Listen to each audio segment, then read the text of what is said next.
Bueno, riesgos. En realidad la clase es de lesiones intencionales y lesiones intencionadas, ¿sí? Esta clase es todo un drama, porque cuesta mucho el poder eh, responder de manera correcta esta clase, ¿sí? Eh, hay, varía mucho el cómo te lo pueden tomar. O sea, a veces te pueden preguntar, por ejemplo, como estadísticas, ¿sí? Cuáles son las principales causas de muerte, cuáles son las principales lesiones. También te pueden llegar a preguntar, por ejemplo, para desarrollar, ¿sí? Por ejemplo, en este final habían preguntado, eh, desarrolle círculo vicioso entre la pobreza y los accidentes no intencionales. ¿Por qué la OMS no es argumento no invertir en la prevención de accidentes intencionales por su costo? ¿Sí? O directamente las preguntas son sobre centímetros, ¿sí? Te pueden preguntar el grosor que tiene que tener los barrotes de la cuna, ¿sí? Eh, Te pueden llegar a preguntar también,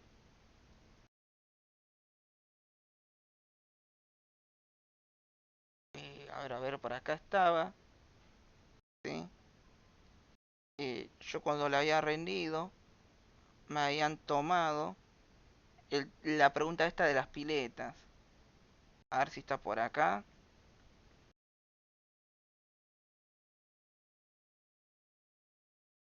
Eh,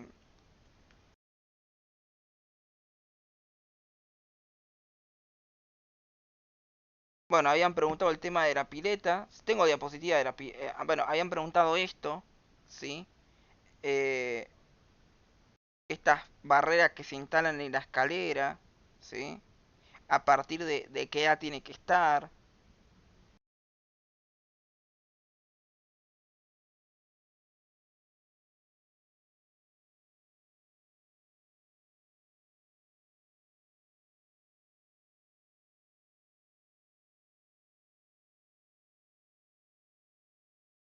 El tema esto de los balcones, ¿sí? Esta valla del balcón que ven acá, hasta cuánto tiene que medir, que es 1,70 m, ¿sí?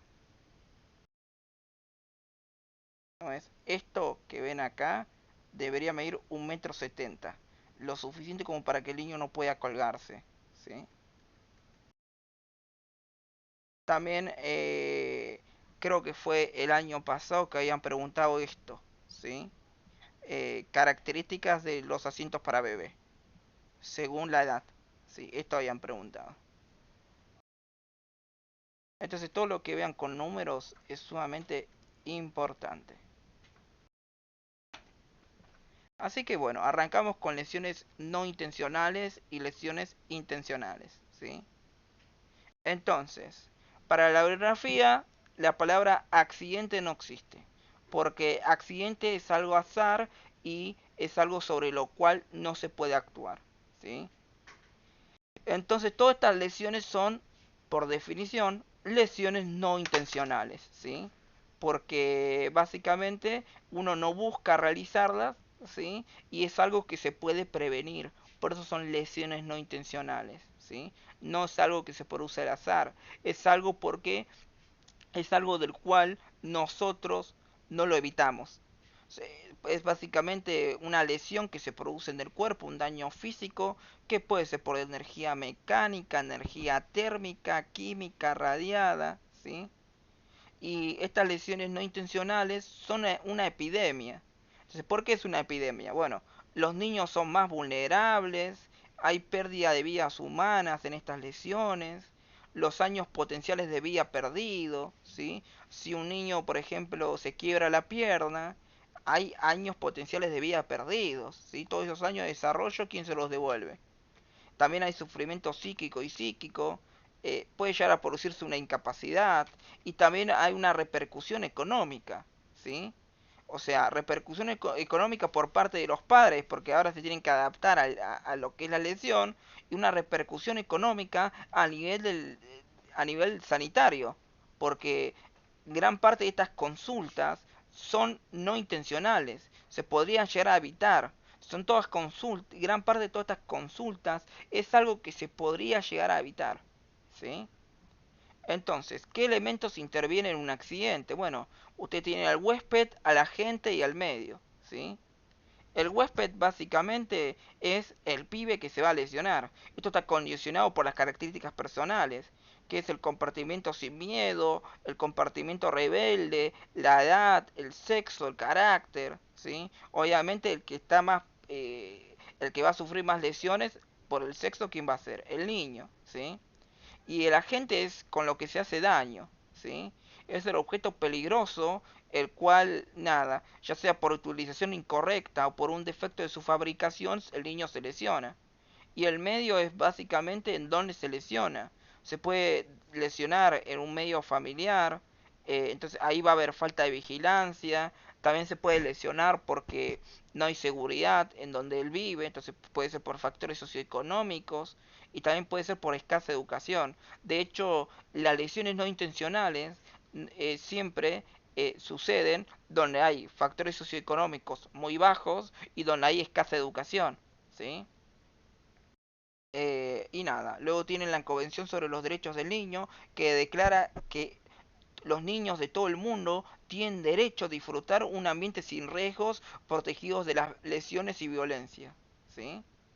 Eh, y nada, entonces todos los lugares, las instituciones, los servicios y los establecimientos en donde estén los niños tienen que proteger al niño, deben ajustarse a las normas de seguridad y salud, ¿sí? Por ejemplo, hay básicamente, cuando van a la plaza, ¿sí? Los barrotes tienen que tener una determinada altura, el espacio entre los barrotes también tiene que tener un determinado espacio entre ellos, ¿sí? Sí, todo eso son normas establecidas por la ley que las plazas deben respetar, ¿sí? Entonces, los principales mecanismos los cuales pueden llegar a producir una muerte o una lesión son los siguientes, son solamente cinco.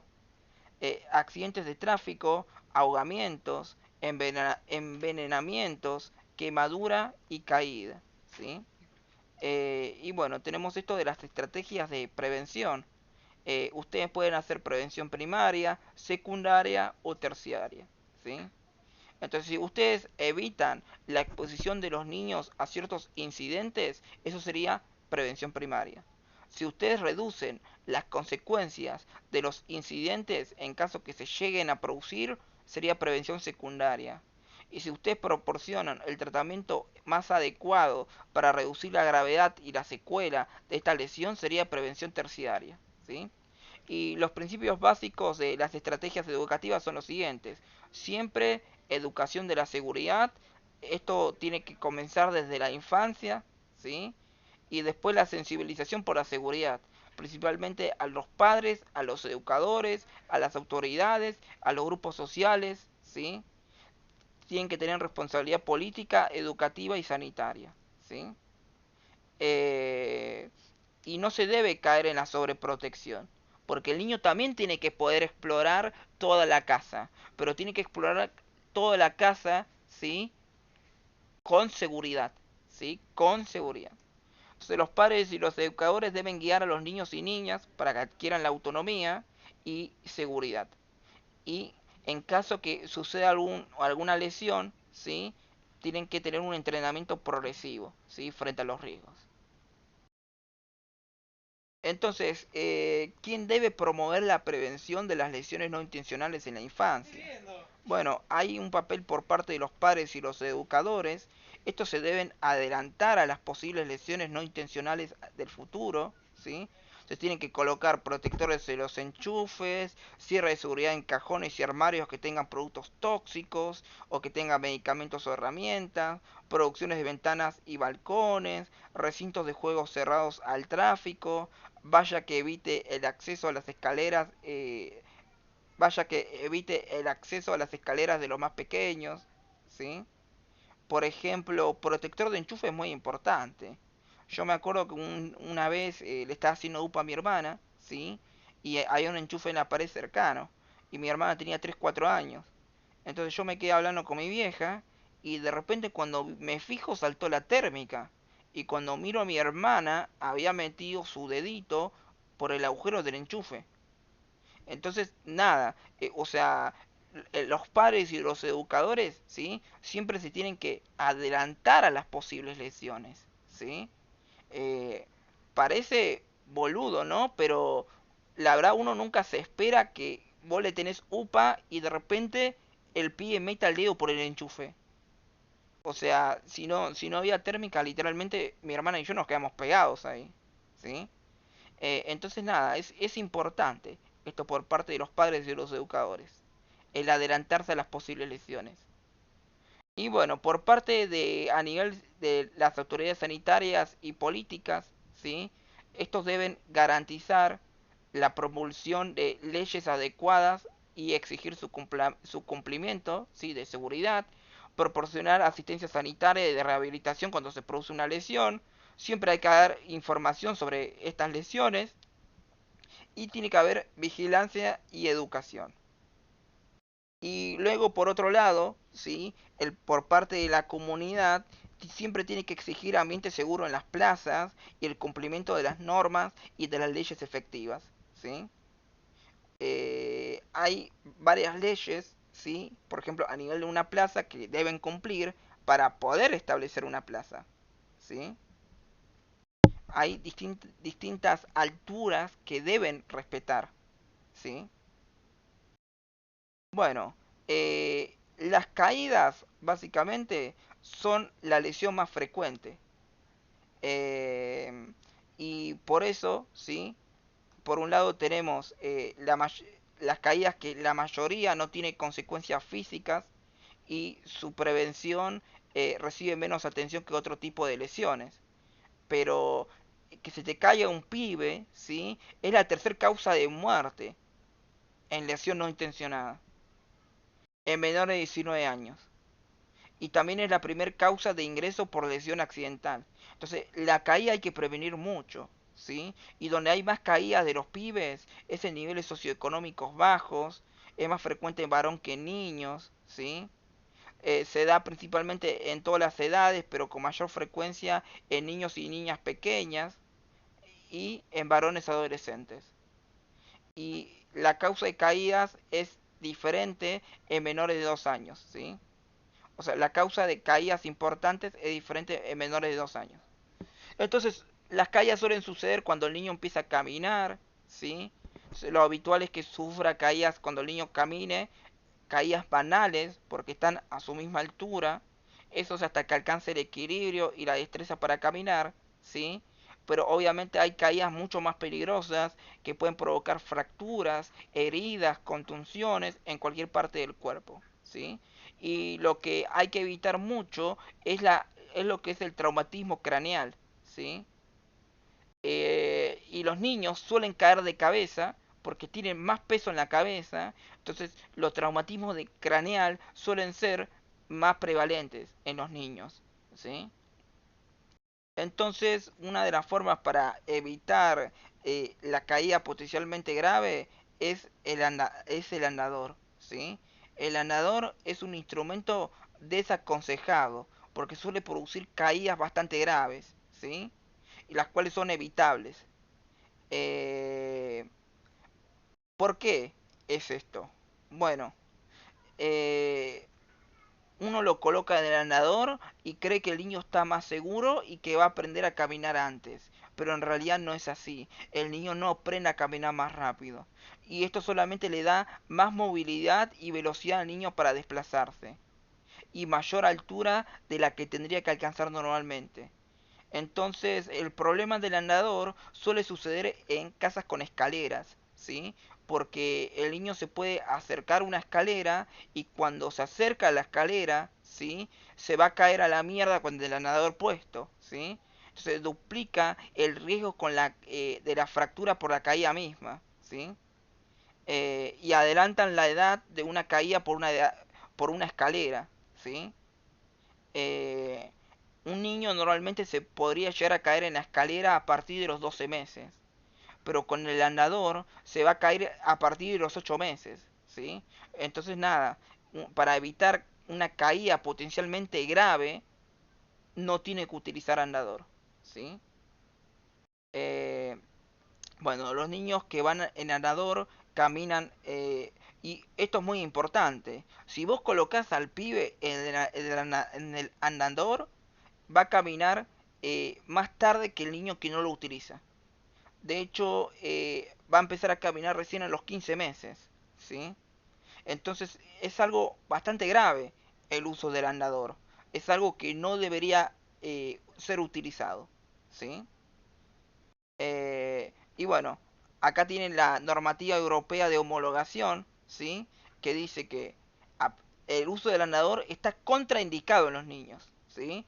Pero en caso que se los quieras comprar igual, eh, esta normativa europea de homologación establece que ese andador fabricado tiene que tener una base amplia, estable y no tiene que entrar por las puertas, no tiene que entrar por las puertas para evitar que el niño se desplace a otras habitaciones. Porque ahí se podría llegar a acceder a una escalera y se hace pelota, ¿sí? Y bueno, con respecto a esto de las escaleras, hay que obviamente instalar barreras protectoras, ¿sí? En cada tramo de la escalera y siempre mantenerlo cerrado, ¿sí? Y obviamente estas barreras también tienen que cumplir una serie de normas para evitar lesiones y que sean realmente y que sean seguras, ¿sí? Entonces, estas barreras se van a instalar a presión y hay que colocarlas al pie de las escaleras y también en la parte superior. Esto debe ser atornillado a la pared para que el niño no las pueda vencer con su peso, ¿sí? Y esto es importante. Y pregunta bien el examen. El barrote tiene que ser vertical y no horizontal. Porque si el barrote es horizontal, el niño lo puede llevar a trepar y se hace pelota, ¿sí? Y nada, esta escalera debe ser aplicado se aplica con niños de menores de 24 meses, ¿sí?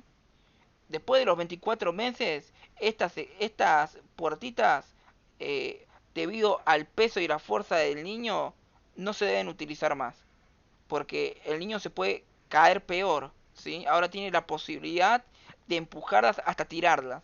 El niño se va a caer junto con la barrera, ¿sí? Entonces, ¿qué es lo que dijimos acá? El andador no se utiliza.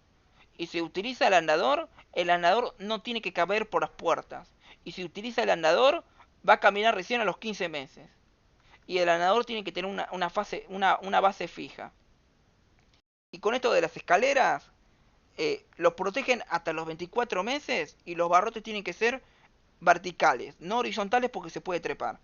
Y si vos le mantenés estas escaleras hasta los 24, después de los 24 meses, el niño por el peso y la fuerza puede básicamente apoyarse en la escalera y caerse a la mierda junto con la escalera, ¿sí? Entonces no se recomienda. Ahora, hay que evitar el uso de los famosos cambiadores, ¿sí? Básicamente es una superficie acolchada, sustentada por patas y un mueblecito, que va a quedar a la altura de un adulto donde le resulte más cómodo cambiar los pañales y vestir al bebé. Yo la verdad nunca vi uno de estos, ¿sí? Quizás es por la pobreza, ¿no? De hecho no sabía que existían, ¿sí? Pero bueno, eh, los cambiadores no hay que utilizarlos, ¿sí? Porque muchas veces cuando la persona lo que pasa es que deja al pibe en el cambiador, ¿sí?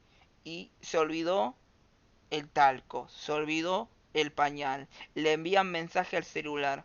Entonces deja al pibe un segundo arriba del cambiador sin supervisión. Entonces, cuando el padre vuelve, encuentra al pibe tirado en el piso. Entonces se cayó, ¿sí? Se cayó, el pibe se cayó de acá al piso. O sea, se hizo pelota, ¿sí? Es por eso que no es recomendado el uso de cambiador, ¿sí? Está desaconsejado su uso. Y nada, si ustedes quieren cambiar el pañal al niño, la manera más segura es colocar un almohadón en el piso, una colchoneta en el piso y cambiar el pañal en el piso. Porque ahí el niño no se va a poder caer, ¿sí?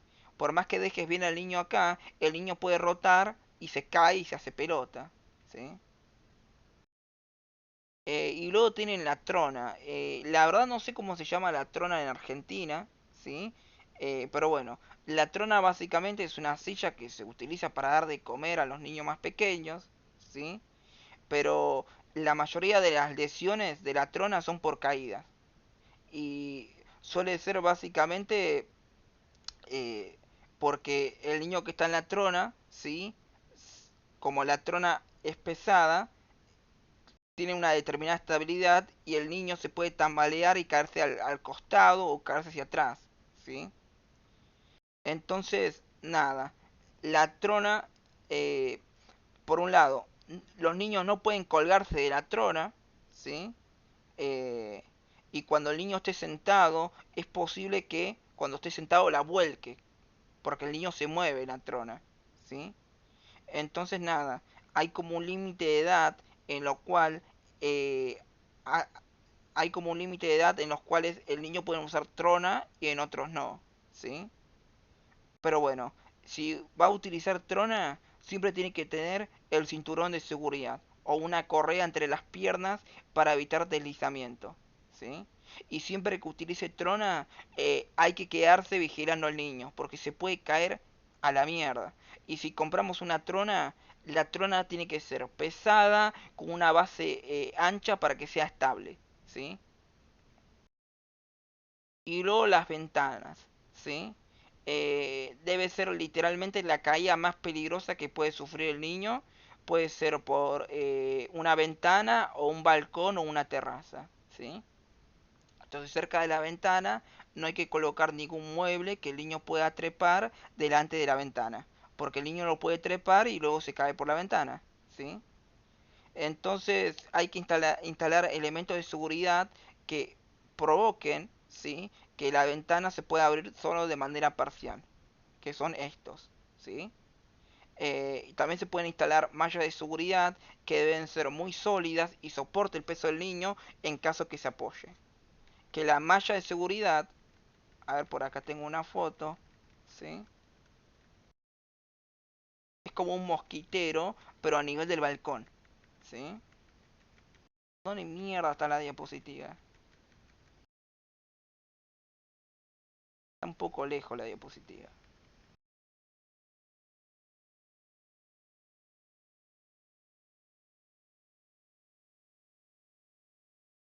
¿No ves?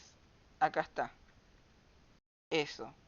La malla de seguridad es básicamente una red eh, metálica que se le pone a las ventanas y a los balcones. Y esta tiene que soportar el peso del niño y abarcar todo, ¿sí? No es que va a estar solo hasta una determinada altura, porque el niño se puede trepar. De hecho, el niño se va a trepar, ¿sí? Se va a trepar. Y en cuanto a la baranda de los balcones tiene que alcanzar 1,70 m. Y igual que el otro, no tiene que tener barrotes horizontales porque el niño se puede trepar. ¿Sí? Bueno, igual acá tiene básicamente la valla de metal de seguridad que ocupa toda la abertura del balcón y esto debería medir 1,70 m. ¿Sí?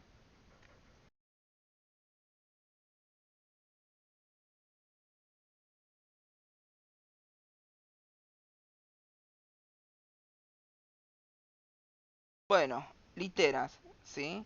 Eh, Otra caída muy frecuente es la cama es la famosa litera, ¿sí?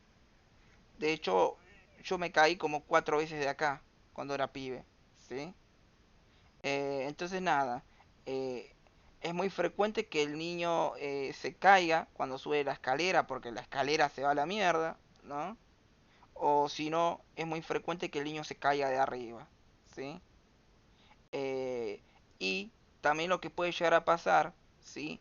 Es que el niño se cae al costadito. Y cuando se cae el costadito, va a estar entre el colchón y la pared. principalmente niños muy pequeños, y ahí puede morir por asfixia, ¿sí? De hecho, hay un caso muy importante en Argentina, ¿sí? Que hubo una niña que se murió por asfixia porque cayó en el costado entre el colchón y la pared, ¿sí? Fue ese famoso caso argentino donde se buscaba a la piba, no se la encontraba y luego como 2 semanas más tarde se la encontró ahí en un costado de la cama muerta por asfixia, ¿sí? Que estaba en esta parte de la cama. Y se la encontró como 2 semanas después cuando empezó a tirar olor. De hecho hay un video de el famoso Damián Cook, creo que se llama, de Historias Innecesarias que relata el suceso, ¿sí? Eh, Nada, entonces una de las caídas que se puede llegar a evitar, ¿sí? Es la caída de la cama superior cuando el niño juega o cuando el niño duerme, ¿sí? Porque cuando el niño juega y duerme, por acá se puede caer y se hace pelota. Y no solo es peligroso la cama de arriba, también es peligrosa la cama de abajo, porque puede encontrarse, se puede caer entre el colchón y la pared y ahí se muere por asfixia, si el niño es muy chiquito, ¿sí? Eh, También a veces lo que puede llegar a pasar es que el niño está acostado abajo y esto se rompe y la cama de arriba le cae arriba al niño, ¿sí? Entonces esto puede llegar a atrapar al niño también, ¿sí? Entonces nada, la litera, el uso está desaconsejado, ¿sí? Pero bueno, hay unas normas de seguridad, lo cual puede llegar a aplicar si lo quiere utilizar. Es importante que el colchón o somier de arriba esté bien sujeto, ¿sí? Entonces, por más que el niño dé patadas, no se pueda caer. Y la cama de arriba tiene que tener como una barandilla protectora. Esta obviamente no la tiene, ¿sí? Eh, no, de hecho acá la tiene. Esto es una barandilla protectora para que el niño no se caiga mientras duerme, ¿sí? Tiene que tener una barandilla protectora y la escalera tiene que estar bien sujeta. Y niños menores de 6 años no pueden dormir en la cama superior, ¿sí? Bueno, otro tipo de caída que pueden sufrir es la caída desde los muebles, ¿sí? Entonces, nada, eh, para evitar que el niño no se caiga de los muebles, el niño no es que se sube al mueble porque quiere, no, es porque mira algo que le interesa, mira algo que le llamó la atención. Entonces, para evitar que el niño se suba a los muebles, ¿sí? No hay que dejar objetos o juguetes que el niño los vea, ¿sí? Porque el niño va a intentar alcanzarlos. Y después, por otro lado, hay que evitar dejar productos tóxicos al alcance y de la vista del niño porque el niño puede trepar para alcanzarlos y en vez de caer se toma un producto tóxico y se hace pelota, ¿sí?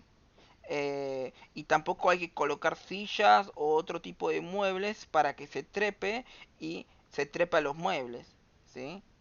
Y muchas veces pasa que cuando se trepa el mueble tampoco soporta el peso del niño, se cae junto con el pibe, ¿sí? Bueno, el carrito de supermercado obviamente también está desaconsejado, también produce caídas, ¿sí? Entonces, estas lesiones en el carrito puede ser básicamente por el vuelco. El carrito se cae, ¿sí? Hacia un costado. Y cuando se cae, se lesiona, lo que más se lesiona es la cabeza y el cuello. Luego le siguen los dedos y luego las piernas y por último los brazos, ¿sí? Entonces el niño en el carrito de supermercado no se puede subir y si se va a subir a un carrito de supermercado, tiene que básicamente subirse a carritos que estén autorizados, que cumplan normas de seguridad para que el niño se suba. Y esos son los que tienen la sillita para poner el arnés, ¿sí? En el Carrefour hay acá, ¿sí? Que tiene la sillita con un cinturón de seguridad para que le coloques el pibe ahí, ¿sí? El pibe no se puede subir así, eso está mal, ¿sí?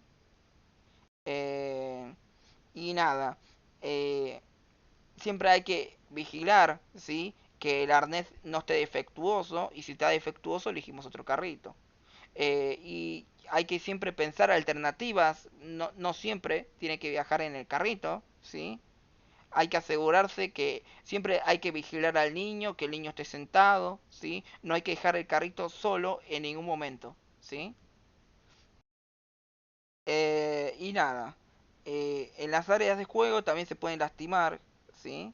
Entonces siempre básicamente hay que dar instrucciones para que lo utilice con un buen juicio y siempre hay que vigilarlo, ¿sí? Porque las lesiones en la área de juego son una causa común de fracturas graves y de traumatismo craneal, ¿sí?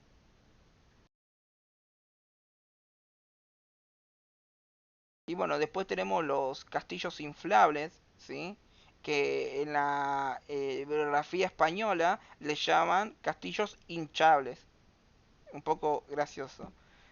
Bueno, eh, acá el principal problema son las caídas que ocurren en el interior del castillo y por fuera, principalmente por el choque entre niños, ¿sí? O sea, vos llevas a un nene de 5 años al castillo inflable, después entran niños de 10 a 12 años y esos mismos niños cuando salten chocan con otros niños, los tiran al piso y luego esos niños podrían llegar a saltar arriba de tu pibe de 5 años, ¿sí?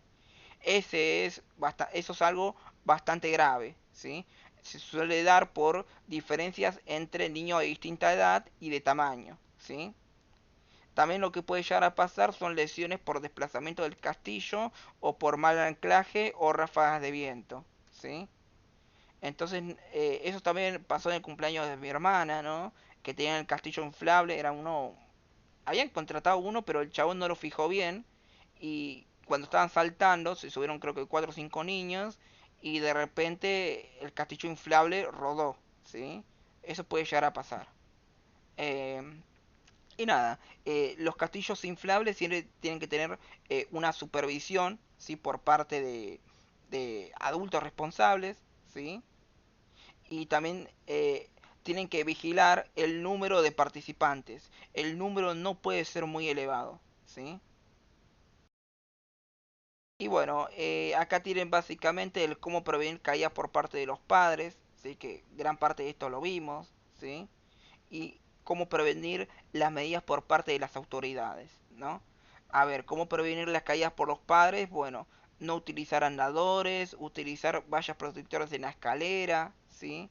Instalar sistemas de seguridad de ventanas y balcones, eh, colocar cuna, silla, cama y sofá lejos de la ventana para que el niño no se trepe, nunca dejar al niño en lugares altos como cambiadores, camas, sofás, ¿sí? Eh, si se utiliza una trona, un balancín o una hamaca, tiene que utilizar un cinturón de seguridad, un arnés, ¿sí?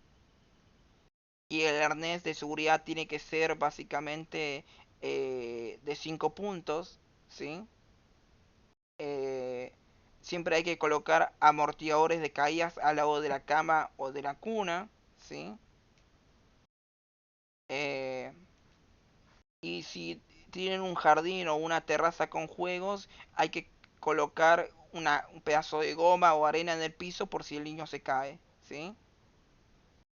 Eh, y nunca hay que dejar al niño solo en el carrito de supermercado. Hay que elegir un carrito con silla infantil con arnés. Y siempre hay que comprobar que el arnés funcione de manera correcta, ¿sí? Pues el niño se puede caer a la mierda. Bueno, entonces eso sería cómo prevenimos frente a caídas, ¿sí? Y después tenemos el cómo prevenirlo frente a quemaduras. Entonces, básicamente, las quemaduras eléctricas pueden ser de alto o bajo voltaje, ¿sí? Las de alto voltaje son las más graves, suelen suceder principalmente en la adolescencia. Y las de bajo voltaje es porque el niño entra en contacto con enchufes, con cables pelados o electrodomésticos en mal estado, ¿sí? Entonces, ahí el niño se va a quemar la mano, la boca y puede llegar a producir cicatrices, ¿sí? Y es simplemente por curiosidad. El niño va a querer morder, va a querer tocar, va a querer chupar algo y ahí es donde se agarra la electricidad, ¿sí? De hecho, bueno, yo les había contado el ejemplo de mi hermana que metió el dedo en los enchufes. Pero bueno, hay un cubre enchufes que lo protege, ¿sí? Entonces, básicamente, ¿sí? Siempre hay que adelantarse a la actividad del niño, ¿sí? Hay que pensar, yo dejo al pibe en su pieza, ¿cómo se puede lesionar ese pibe con los enchufes, ¿no? Entonces hay que adelantarse a eso, ¿sí? Siempre hay que desenchufar los electrodomésticos que no se utilizan, ¿sí? Antes de manipular los enchufes o cables, hay que conectar, hay que desconectar previamente la corriente eléctrica general. No se deben tocar ni enchufes ni electrodomésticos con manos húmedas, ¿sí? En la casa. Y siempre hay que evitar el uso de los alargues, ¿sí? El uso de los alargues está desaconsejado a los niños, ¿sí? Y si utiliza alargues, hay unos alargues especiales que ven acá, que tienen como un pozo que es lo suficientemente profundo para que el niño, ¿sí? No pueda meter el dedo, ¿sí?